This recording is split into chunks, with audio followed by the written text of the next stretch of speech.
अस्सलाम वालेकुम स्टूडेंट्स। जी स्टूडेंट्स, आज हम बात करेंगे MGT 404 की जो असाइनमेंट आई है फॉल सेमेस्टर 2023 की। पहली असाइनमेंट है ये।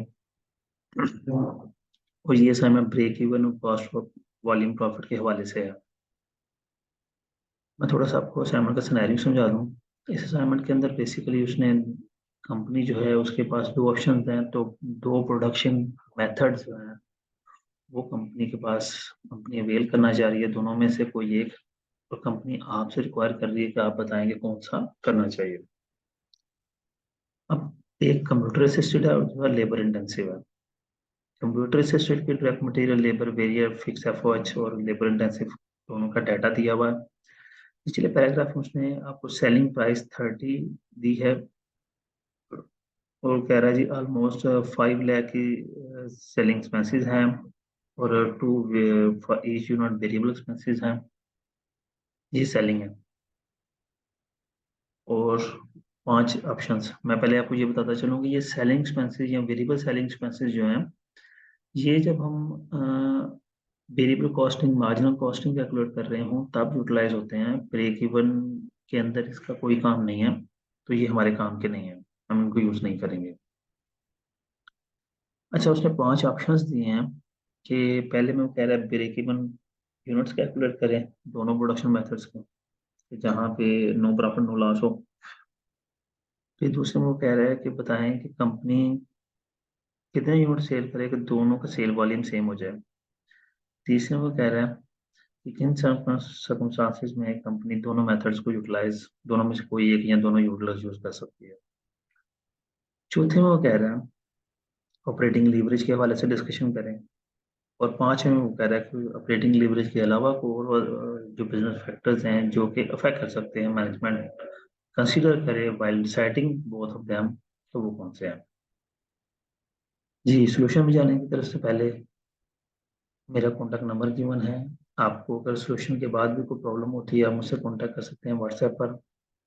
वीडियो को लाइक करें और चैनल को सब्सक्राइब कर दें ताकि मेरी आने वाली वीडियोस जो हैं नेक्स्ट भी आपको मिलती रहे इंशाल्लाह। इसके अलावा कोई भी असाइनमेंट हो MGT या FN के हवाले से, स्टूडेंट मुझसे मुझे व्हाट्सअप कर सकते हैं। असाइनमेंट फाइल सेंड करें, मैं इंशाल्लाह आपको सोल्यूशन उसका प्रोवाइड कर दूंगा। इसके अलावा अगर आप असाइनमेंट बनवाना चाहते हैं तो पेड असाइनमेंट बनवाने की सोल्यूशन भी मौजूद, ऑप्शन भी मौजूद है, लेकिन मुझे नहीं लगता उसकी ज़रूरत हो कि मैं सारा सोल्यूशन हर चीज़ यहाँ पे बता देता हूँ। फिर भी अगर कोई पेड यानी कि जिसके पास टाइम नहीं है, अक्सर स्टूडेंट्स बनवाते हैं, प्रोजेक्ट बनवाते हैं, रिपोर्ट्स बनवाते हैं, इंटर्नशिप रिपोर्ट्स वगैरह, तो आप उसके लिए मुझसे रब्ता कर सकते हैं। उसके लिए यानी कि अगर आपको कोई हेल्प चाहिए तो आप हेल्प के लिए भी रब्ता कर सकते हैं, कुछ चीज़ समझ नहीं आ रही तो पूछने के लिए, क्योंकि मैंने अपना कॉन्टैक्ट नंबर व्हाट्सएप नंबर आपको शेयर कर दिया है। खैर, हम सोल्यूशन की तरफ चलते हैं। पहला है ब्रेक इवन पॉइंट। अब ब्रेक इवन पॉइंट में दोनों देखें, कंप्यूटर असिस्टेड और लेबर इंटेंसिव दोनों कैलकुलेट किए हैं। मैं थोड़ा सा आपको ये समझा दूं स्टेटमेंट। अच्छा, जो हमारा ब्रेक इवन पॉइंट है इसको कैलकुलेट करने के कई मेथड्स हैं जो कि बुक में है। वो कंट्रीब्यूशन मार्जिन के हवाले से उसने दिया है, यानी कि ब्रेक इवन हम जो फिक्स कास्ट है उसको डिवाइड करते हैं कंट्रीब्यूशन मार्जिन। यहाँ पे उसको अप्लाई इसलिए नहीं किया क्योंकि यहाँ पहले हमें कंट्रीब्यूशन मार्जिन कैलकुलेट करना पड़ना था, तो ये अकॉर्डिंग टू डाटा ये मेथड इम्प्लीमेंटेड है तो ये अप्लाई कर दिया। इसमें क्या है, हमने सेल प्राइस ली जो कि 30 की वन है।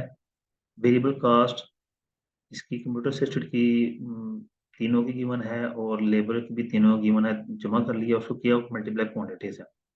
फिक्स कास्ट कंप्यूटर असिस्टेड की 24,40,000 है और लेबर इंटेंसिव की 13,20,000 है। जब हमने कैलकुलेट किया तो कंप्यूटर सिस्टम में ब्रेक इवन पे आने के लिए 1,52,500 यूनिट सेल करने हैं और लेबर इंटेंसिव में सिर्फ 1,06,000 सेल करने हैं, यानी कि ऑलमोस्ट 46,000 यूनिट्स का डिफरेंस है। तो लेबर इंटेंसिव इस लिहाज से बेनिफिशियल लगता है कि जल्दी ब्रेक इवन आ जाएगा, फर्दर यूनिट सेल करेंगे तो हम प्रॉफिट पे चले जाएंगे। बी पॉइंट में वो हमें कह रहा है कि हमने वो वॉल्यूम वो यूनिट्स बताने हैं जिस पर हम दोनों को सेम कर सकें, दोनों की सेल सेम हो जाए। तो मैंने यहाँ पे ऊपर लिया क्यू एज ए यूनिट्स, इसमें मैंने एक्स लिया है ये बताने के लिए कि लाजमी नहीं हमें क्यू ही लेना है, क्वांटिटी लेनी है, कोई भी वेरिएबल ले सकते हैं, प्रॉब्लम नहीं। और मैंने दोनों को देखिए, ऊपर वाले मेथड ये वाले मेथड मैंने लिया, ठीक है, लेकिन दोनों को इक्वल कर लिया है। इस तरफ मैंने लेबर इंटेंसिव और कंप्यूटर इंटेंसिव जब मैंने इक्वल किया, कैलकुलेट किया, तो मेरे पास 2,83,333 यूनिट्स आ गए। इतने यूनिट्स अगर मैं सेल करता हूँ तो मेरी दोनों की सेल्स बराबर हो जाएगी। अब आ जाएंगे decision criteria. Decision criteria basically कह रहा है कि हमें कौन सा मेथड यूज करना है। तो यहाँ पे आपको बताता चलूं कि अगर यूनिट्स से sold unit break even point से कम होंगे तो आप नुकसान में होंगे, ब्रेक इवन पॉइंट से ज्यादा होंगे तो फायदे में होंगे। तो जब आप फायदे की तरफ जाते हैं तो आपने वो प्रोडक्शन मेथड यूज करना है जिसकी कॉस्ट, प्रोडक्शन कॉस्ट कम हो, ताकि आप जल्दी ब्रेक इवन को क्रॉस कर जाए। डी पॉइंट है ऑपरेटिंग लेवरेज। ऑपरेटिंग लेवरेज जो है, इसमें बेसिकली क्या है कि हम फिक्स कॉस्ट को टोटल कॉस्ट पर कैलकुलेट करके तो ऑपरेटिंग लीवरेज निकालते हैं। ऑपरेटिंग लीवरेज का मकसद ये होता है कि ये हमें बताता है, ये रेशियो शो करता है, रिलेशनशिप बताता है वो उसका प्रॉफिट का और सेल्स का। लिखा हुआ है operating leverage of company indicate how sensitive it's operating income as the variation of sales. जिस हिसाब से सेल्स की वेरिएशन होगी उस हिसाब से आपके प्रॉफिट की कितनी वेरिएशन होगी, ये हमें बेसिकली ऑपरेटिंग लीवरेज बताता है। अब जिस बिजनेस की ऑपरेटिंग लीवरेज ज्यादा होगी उसकी इनकम में ज्यादा इफेक्ट आएगा। थोड़ी सेल बढ़ने से इनकम बहुत ज्यादा चेंज होती है।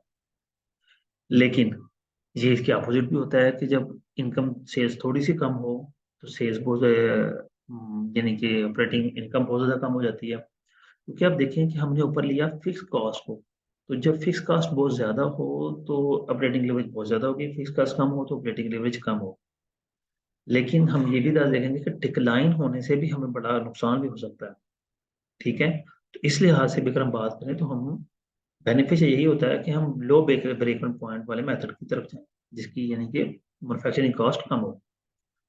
अदर फैक्टर्स डिसाइड करने के दौरान कौन से करने हैं, market demand, company manufacturing techniques इस तरह की यूटिलाइज करे कि अगर नए प्रोडक्ट मार्केट डिमांड जो है, नई मार्केटिंग कंपनी एंटर हो तो उसको भी वेल कर सके।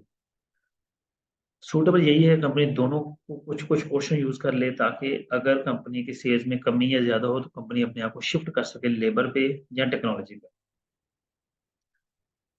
दोनों कंपनी को यूज करने चाहिए, ज्यादा बेनिफिशियल है।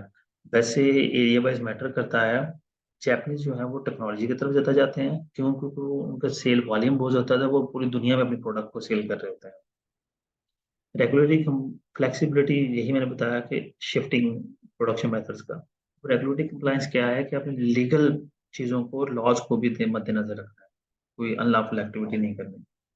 फिर है रिस्क टॉलरेंस कि आप कितना रिस्क बियर कर सकते हैं at the time of uncertainty in the manufacturing process. ये बेटा आपकी टोटल असाइनमेंट थी।